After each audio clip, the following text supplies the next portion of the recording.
सोमारी करी हो सोला देता रहै गाँव। नमस्ते प्रणाम। त का हाल बा? हम आशा करब कि रउआ लोगन ठीक होखब।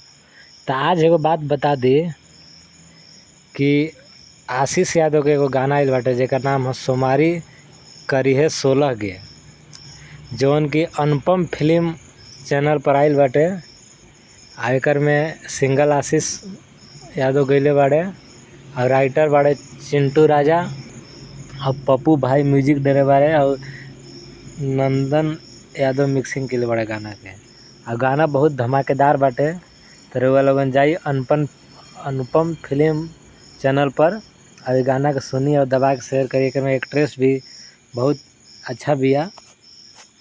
तो रउआ लोगन के गाना जरूर पसंद आई, बोल बम के गाना बाटे। तो रउआ लोगन जाई और सुनी और गाना के शेयर करी और दबा के शेयर करी और हमारी भोजपुरी ढेर जानकारी चैनल के सब्सक्राइब जरूर करी ताकि हर अपडेट हम आप तक पहुंचा सकें। नमस्ते।